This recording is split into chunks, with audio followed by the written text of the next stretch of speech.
Friends, I welcome you to my channel. Before listening to this story, I will ask you to like and subscribe. It is not difficult for you, but it is pleasant for me. And we're starting. Martha and I like to stay in bed for a few minutes every morning after the alarm goes off. After all these years, we knew what was best for us. Those warm, lazy extra minutes in bed should be paid for by a desperate struggle to get ready for work. A few years ago, the reckoning also included a mad dash to get the kids ready for school. Now that our 2 children are gone, we increasingly linger in bed before the crazy morning rush, the one that precedes going to work. To make matters worse, I had to leave the house a good 20 minutes earlier than usual. Martha was supposed to work late tonight, so instead of taking my car, we work not far from each other, so we drive to work together. I decided to ride my mountain bike to work. The weather forecast also predicted a magnificent spring day. I took the last bite of toast, washed it down with coffee, and was ready to go. "I'm on my way, honey," I shouted toward the bathroom where Martha was still busy. I waited for her to stick her head out the door and talk to me, but I didn't hear an answer. "See you tonight. I love you," I added after a few seconds. I was late. I didn't have time to think about the lack of response from Martha. I threw the keys into my backpack and went out. I'm Frank McKay, 53-year-old office manager for the State Department of Public Works. My wife, Martha, 49 years old, works as an administrative assistant in the main office of a manufacturing company. We both look better than average, but Martha is dazzling, if I may say so. She doesn't look her age. A lot of men look in her direction when we go out. 10 minutes later, I heard a whistle announcing that I had received a text message. A few seconds later, my phone rang. It's hard enough to keep track of all the cars while cycling, and I didn't talk on the phone on the way. I answered the phone at work. I got to work on time, but I was so busy getting dressed properly for the 8:45 meeting that I left my cell phone in my backpack, forgetting about all the phone calls. Later, I followed a group of colleagues to lunch. Finally, during the afternoon coffee break, I remembered the phone calls. I had 5 messages from Martha, 2 messages and 3 voice messages.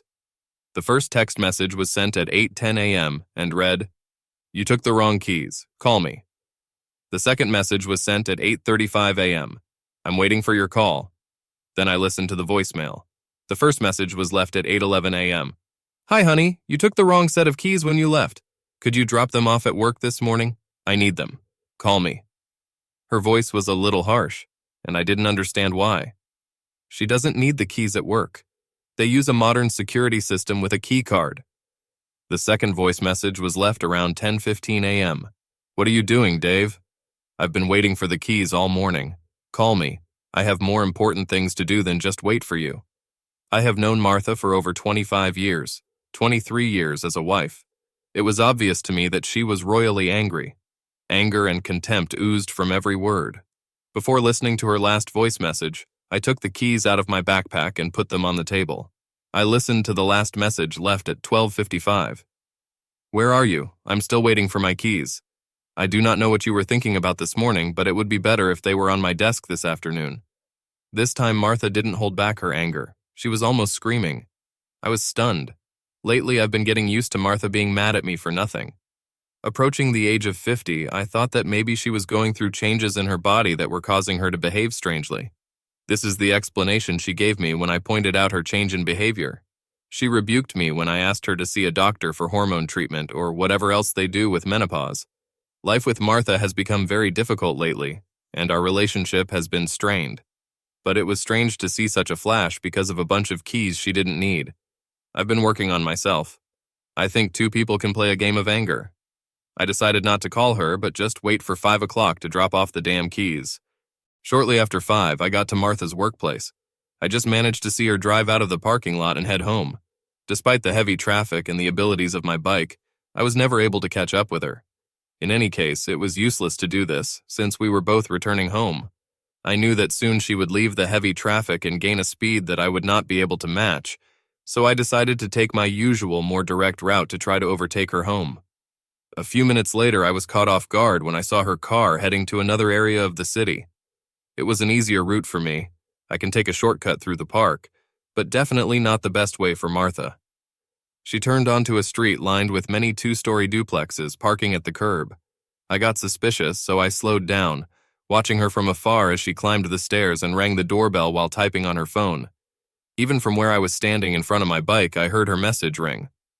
She read the message, returned to her car, and drove away. What the hell happened? I asked myself. Martha, who was supposed to work late, arrived at an unknown apartment. I grabbed the bunch of keys I was holding in my hands to take a closer look. I recognized her car keys and our house keys. However, there was another key that I didn't recognize. I had a feeling that this was the key that Martha was missing. I went to the duplex, went up the stairs, put the key in the lock of the front door, and turned it. The click of the lock marked the end of my marriage to Martha. I didn't open the door. I needed to think about it. What should I do? My growing anger made it tempting to enter my wife's lover's apartment by destroying his belongings. Or I could wait for him and beat the shit out of him. Or I could just go to the police station and go straight to jail. No, blind anger was not the right answer, but I had to do something. I looked into the apartment. Technically, I was trespassing, but if I had hurried, I wouldn't have been caught. The first thing I saw was the neatly folded mail on a small table in the hallway.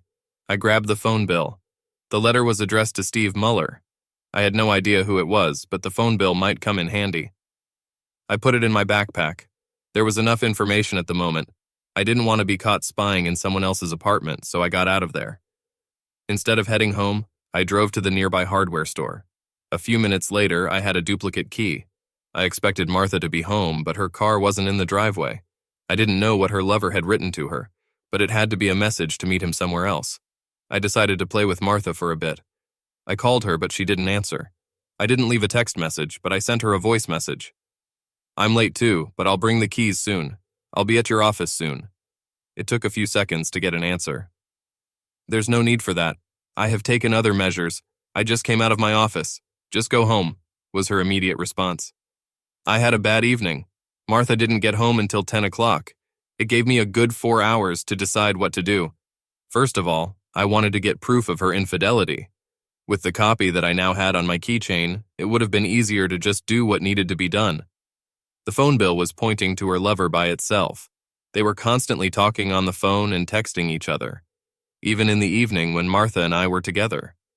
All this time, I thought she was texting with our children. Do I really need to know why she decided to leave me? No, it didn't matter now. Our love has faded in the last 6 months. It may take so much indifference, reproaches, and quibbles before a man's love begins to fade. Now I realized that my loving wife was moving away from our marriage, but I never knew it. Today's discovery was the final blow to the marriage. We're done. In our state, there is no benefit from proving adultery. Irreconcilable differences would be the motive, and the judge would divide our assets 50-50. But as a deceived husband, I felt that I had to achieve a lot to regain some of my pride. I'm not going to let Martha lie when she's married. The reason will be made public for our children, parents, and friends. Knowing how Martha has changed over the past few months, I wouldn't be surprised if she tried to make me a bad guy in some way. I did play with many revenge scenarios, but decided not to go down that path. I only had a few years before early retirement, and I didn't want to spoil it. Retirement wouldn't have been what I imagined all those years ago when I was living with Martha, but it was better than going to jail and losing my job. Now, at least, I'm going to enjoy my retirement the way I wanted to, not the way Martha wanted to. I decided to face Martha's annoyance when she returned from her date so that it would work in my favor. Her anger may lead to a small quarrel and excuse my icy behavior over the next few days. However, making love to Steve must have calmed her down a bit. Now that I was very attentive, I realized that she was slightly averting my eyes. When Martha finally returned home, she was surprised to see that I was still sitting in the living room. She threw the spare car key into the container we keep by the door and grabbed her own set of keys that I had put there earlier. Glancing at the keys, she dropped them into her purse. I expected some grumbling, but she didn't say a single word. She went straight to the bathroom. "I'm tired," she said to someone in the hallway. "I'm going to take a shower and go straight to bed." "What?" I asked. "No love tonight?" Her only response was to close the bathroom door behind her and lock it. Do you know many married people who lock the bathroom door? I hadn't noticed this before, but it often happened when Martha returned from working late. Oh my God, I was so stupid. No wonder she's leaving me. I watched the evening show before going to bed. I hoped Martha was fast asleep. I swear she was still awake. Sleep was eluding her too. The next morning, under the pretext of a meeting, I left early in my car. Instead of working, I went to an electronics store and bought some interesting things. It only took me a couple of hours to connect Muller's apartment to sound and image. Being in the apartment for so long, I managed to look around. It was very well furnished. Many of the items looked like antiques. I do not know if he had a maid, but his apartment was spotless. Not a speck of dust was visible anywhere. I wonder if he was fixated on cleanliness. It was food for thought. I was hoping that my little spy gear would go unnoticed for a few days, at least long enough to get some racy footage from my wife and her lover. I shouldn't have worried about that. When I returned to the office after lunch, I received another message from Martha, in which she asked me not to wait for her, as she had another late appointment. I made an appointment with a lawyer the next day. That evening, I was driving past Mueller's apartment and saw Martha's car. Despite everything I've been through in the last 24 hours, I still felt like my heart was sinking from yet another proof of her betrayal. Tomorrow will be a crucial day. I drove back to the house. I was tempted to just check into a city motel, but it would be ridiculous to go to such expenses when it wasn't my fault. When I got home, I thought about spending the night in the guest bedroom, but again decided that I hadn't ruined our marriage. Let Martha sleep there. I moved all her things into the guest bedroom in a mess. I just grabbed whole drawers, dumped them on the bed, and then took off my clothes from her side of the closet and threw them there, in general, a very soothing activity. I felt better with every armful I carried into her room. When she returned home that evening, she looked worse than the night before. Again, she was surprised to see me. She did not explain her tardiness or appearance as if she could explain the reason. I couldn't believe I could cause such pain. Knowing that we were in danger of divorce, I grabbed her hand and dragged her to the bedrooms. "What are you doing, Frank? You're hurting me," she whimpered. I forced myself to speak more confidently than I felt. I knew I was minutes away from losing her. I had to act quickly. I had to control myself. "Shut up," I said loudly. It was not in my nature to say such things as if I had hit her. Suddenly, the accusing looks I've been getting over the past months have been replaced by fear. But what kind of fear? Fear of violence, or the fear of exposure? I couldn't know that, and I wasn't going to ask. I opened the guest bedroom so she could see her things stacked there. "Starting tonight," I said sharply. "This is your room," and I pushed her inside. "We are no longer husband and wife. Stay away from me," I warned her. "In fact, it would be better if you just packed up and left right now." Martha was annoyed and angry. She resisted, trying to leave the room. "Oh no. If any of us are sleeping in the guest room, it's you," she said. "I broke my back taking care of the kids, you, and the house. Show some respect or leave the house. Did I want to argue with her?" "No." I forcefully pushed her back into the guest room, surprising both of us with the force of my action. "I'm giving you two options," I growled at her. "Either you sleep here until our divorce is finalized, or you go live with Steve Muller right now." His name hit her like a karate kick. Despite her behavior in recent months, Martha still knew me better than anyone. She realized that I knew about her cheating, and she knew that I had no forgiveness. She knew that I would never accept her back into my life, and we would not part as friends. I could see in her eyes that she didn't expect to be caught, and she wasn't ready for a confrontation. After a few seconds, I saw the defeat written on her face. She backed into the bedroom, took off her clothes, and sat on the bed. Tears were slowly rolling down her cheeks. She said something I didn't hear. "What?" I snapped. "I'm sorry," she said a little louder. "I was so stupid. Please don't hate me." "You know me, Martha," I said. "I won't hate you after a while, but I'm sure I won't love you either. I do not know if I can just be with you." I started to close the door, but I wanted to hurt her a little more. "I'd rather do it quickly," I said decisively. "I'd appreciate it if you'd leave as soon as possible.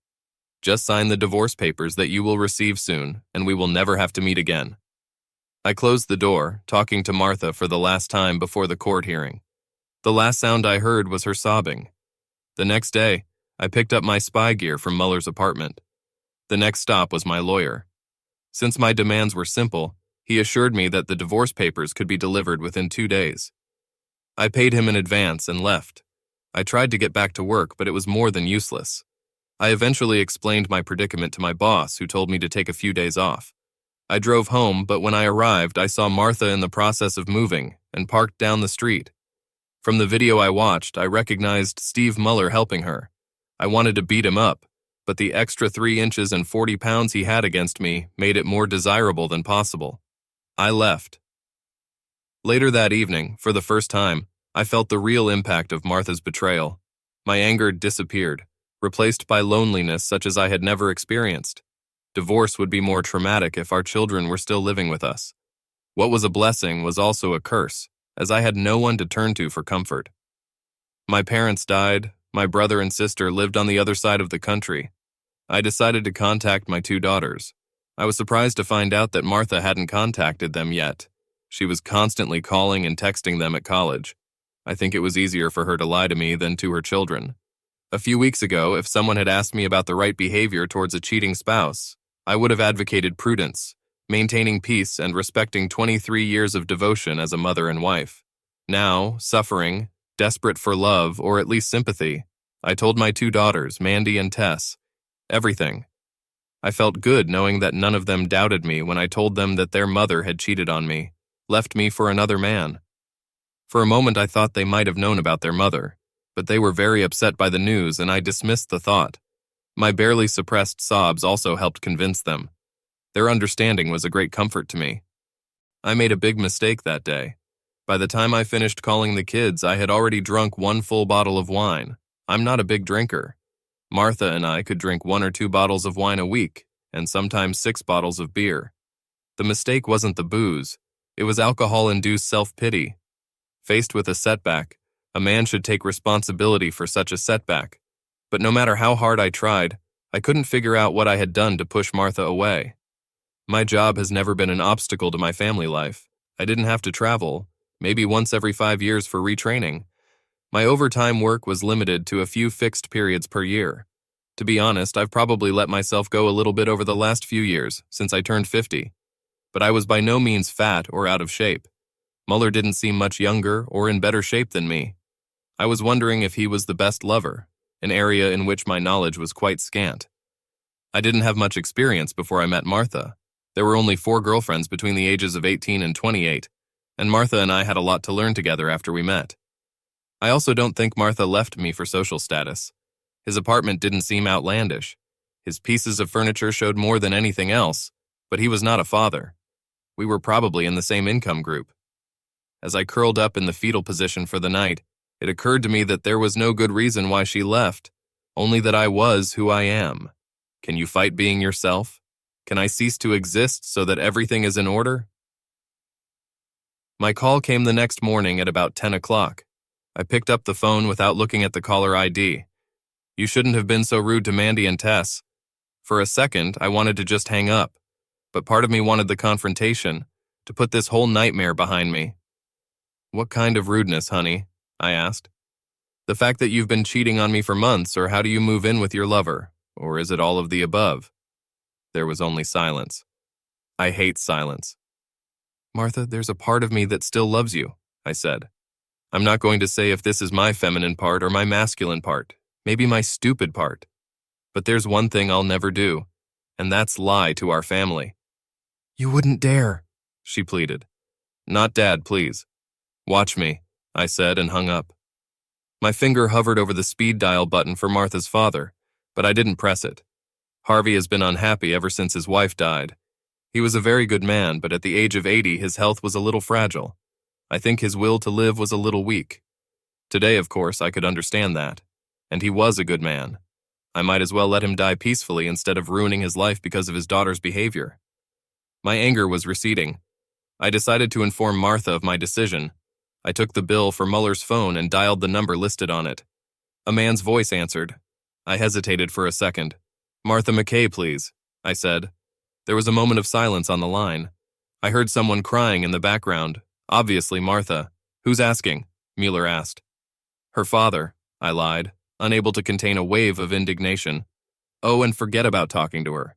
Just tell my daughter not to call me, forget about my existence, and leave my grandchildren, my son-in-law, and me alone. Bye.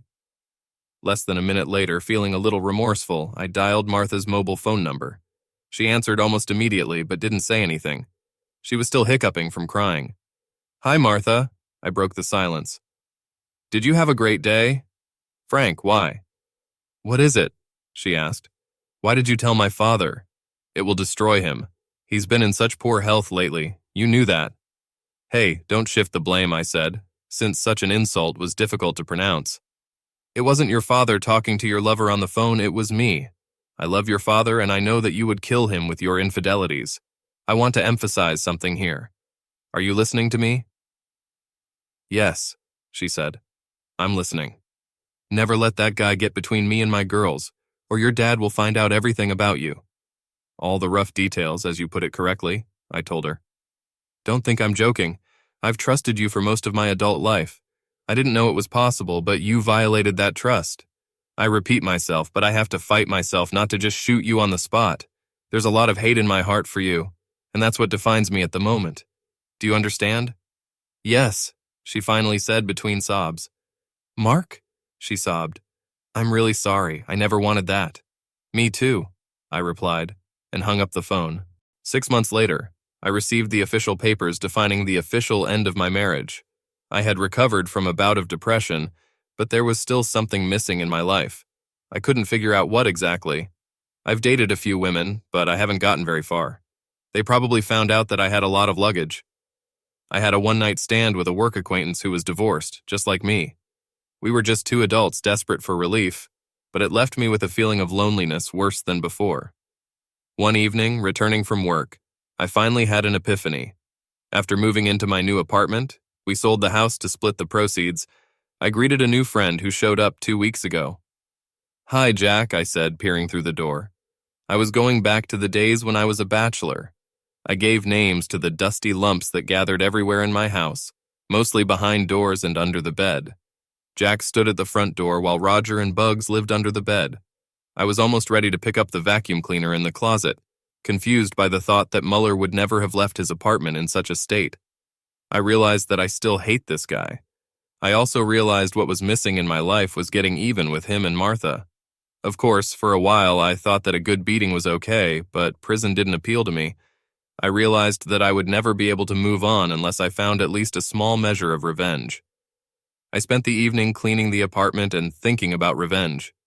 It was a revelation that Jack was sucked into a vacuum. I had my own plan. The following Friday, I followed Martha and Mueller to the pub. While they were inside, I installed a GPS tracker on his car. They sat down at a table, and I sat on a stool from which I could watch Martha in the mirror behind the bar. After a few minutes, she noticed me and said something to Mueller. He looked in my direction. I put the bill on the counter and left the bar, pretending not to be aware of their presence.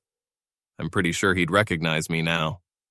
Over the next few weeks, I made several visits to Muller's apartment, monitoring his movements. He usually had a quick lunch at a restaurant near his work. One day, I went there with a friend whom I instructed what to say. We sat down at a table next to Mueller. We ordered lunch and started chatting. So, my friend Terry asked at my signal, "How is the lonely life? Do you miss your ex?" "Well, it was difficult at first," I replied. "Martha really took me by surprise. She's always been a good liar throughout our life together, but she really misled me about it." "What do you mean, a good liar?" "Did she lie a lot?" my friend asked.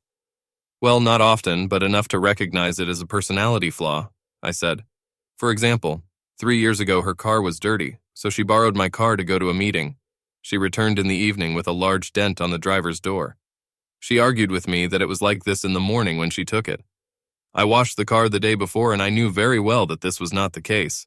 However, after 25 years, you learn to let such things happen to your wife." "And how is your personal life?" Terry asked. "That's one of the good things about getting rid of that cheater," I said. "I have 2 friends with benefits, without any obligations, and at least 10 years younger than Martha. I am very glad that I got rid of her. You know the saying, once a liar, always a liar. But let's talk about something else. What do you think of the Seahawks?" We finished lunch analyzing the Seahawks' chances of making it to the Super Bowl. The next day, again at 1 o'clock in the afternoon, I went to see Mueller. These days, I started having late lunch. I took my checklist and read the remaining items. Leave the faucet dripping. Check. Leave the ceiling fan on in the bathroom. Check. Move forks, spoons, and knives in their drawer. Check. Move several pots and pans. Check. Take a red toothbrush, Martha's color all these years, and leave it on the sink. Check. I took the cup and put it under the faucet to wet it. Then I took the cup and left it on the clean coffee table in the living room. After a few minutes, I was sure that she had left an imprint on his antique desk. Another day, I turned on the coffee pot, then turned on the ceiling fan again, sprinkled some cigarette ash at the base of the toilet. I also took a porcelain trinket from the living room, broke it in a paper bag, and left a small piece of pottery on the floor. Everything was done within 1 month. I regretted that I no longer had spy gear in my apartment to see how things were going between lovers. Nevertheless, my children kept in touch with their mother. I never asked them about her, but they sometimes gave out tidbits of information. It was Mandy who first informed me that the relationship between Martha and Muller was a little strained. It's time to slightly increase the intensity of passions between the two lovers. One day, a friend stumbled passing by Muller and accidentally left a lipstick mark on his shirt and blonde hair on his shoulder. Martha's hair was dark. The following week, I went to Muller's apartment and left a pair of underwear among his underwear. We wear very different styles. I knew he was mine when he left work at lunchtime one day. I followed him to his apartment. He stopped, carefully climbed the stairs, and entered his apartment. After a minute, he left and returned to his workplace. Gotcha. The next day, I pulled the blanket up, jumped a little in the middle of the bed to disturb the sheets, and put the blanket back almost exactly as it was. I also left prints of 2 glasses on the coffee table, some ashes in the toilet, and a working ceiling fan. I took another porcelain trinket, smashed it, and threw it in the trash. I grabbed a rare bottle of wine from the shelf, chose the one with the most dust on it, opened it, poured it into the sewer, and left it empty in the trash. It was my grand finale. That evening, my phone rang. It was my youngest, Tess. Dad, you have to do something," she screamed. "Everything is for you, honey," I said. "Help Mom," she said, barely holding back her sobs. "She's at the police station. This guy hit her and she called the police. She has nowhere to go. She doesn't want to go back there anymore. He's been pretty violent lately," and she said, "Hold on, honey," I interrupted her. "I'm not the kind of person who can help your mother." I hate her to the core, and I must admit that I really like what is happening to her. Not the beating, but the complete fiasco with her toy boy. What's going on around? "Dad," Tess pleaded. "She's my mom, and she needs help." Good. It's only because you're asking," I said. "Don't expect me to do anything more than just pick her up and drive her." "Thanks, Dad." A few minutes later, I was at the police station. She was still being questioned, so I had to wait a bit, but I sent her a note saying I was waiting for her. I must admit, an hour later I felt terrible when I saw Martha with a bruise on her left eye. She burst into tears when she saw me coming towards me with open arms. I struggled with myself, but I was able to reach out to hold her at arm's length. "Hey, I'm here because my daughter asked me to come," I said. "Never think that we will become friends. I'll give you a ride wherever you want, that's all." I walked out of the police station without looking back to see if she was following me. Her sobbing was the only sign that she was there. Once in the car, I asked, "Where do you want to go?" "Home," she replied. Without saying a word, I drove to my destination. Martha reacted only when I turned onto Mueller Street and parked in front of the house. "I don't want to go there," she said, fighting back tears. "Listen, Mueller is in jail now. That leaves you enough time to pack your things and leave." She stared at me for a few seconds, then got out of the car and headed for the apartment. Soon she started taking out trash bags with her clothes. She didn't take much when she left me, so she finished quickly. As soon as she finished, we left. After a few minutes, she asked where we were going. I could hear the fear in her voice. "We're going to your father's," I told her. "You said you wanted to go home. You don't have another home." We drove in silence for a few more minutes. Her father lives far away in the suburbs. "I haven't had a chance to apologize to you," Martha said, breaking the silence. "I'm sorry for what I did. I was stupid and you caught me cheating. I accept that, but I never stopped loving you. I just forgot for a while what it meant. I didn't even want to live with Steve. We didn't have much in common. I want to tell you that I'm sorry for hurting you." I didn't answer. There was nothing to say. Could I say, "It's okay"? No way. Could I tell her that I forgive her? That would be a lie, as I was still outraged by the way she ruined our marriage. I fell silent. I think my silence hurt her more than any rant I could have made to let her know how much she hurt me. I still couldn't figure out how you could swear your love to a man and then hurt him so badly. Next to her father's house, Martha looked at me. "What will I tell my father?" "What is it?" she asked. It left me speechless. We were divorced for several months and she didn't tell her father. You've got to be kidding, I said. Doesn't Harvey know we're divorced? Well, I just told him we had a problem, Martha said.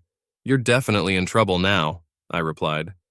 Find a good reason, but don't make a bad guy out of me. Otherwise I'll hear about it and tell him the truth. It was late, but I didn't offer to help Martha move her things to her father's house. First of all, I enjoyed her suffering a little. Secondly, I didn't want to talk to Harvey.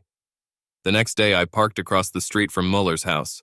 He returned home shortly before noon. It's time to put the last nail in the coffin of their flirtation.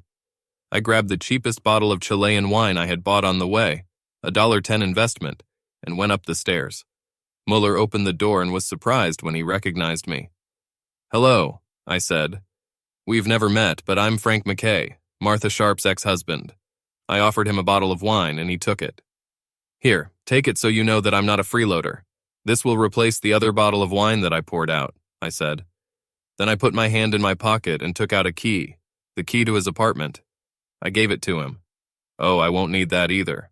Martha moved out last night. I was smiling all the way to my car. I was in high spirits, knowing that Mueller would regret losing his $900 bottle of Chateau Montelin more than he would losing Martha. I had a springy step. Revenge can be so sweet. I think I can move on now, after I burned that cheater.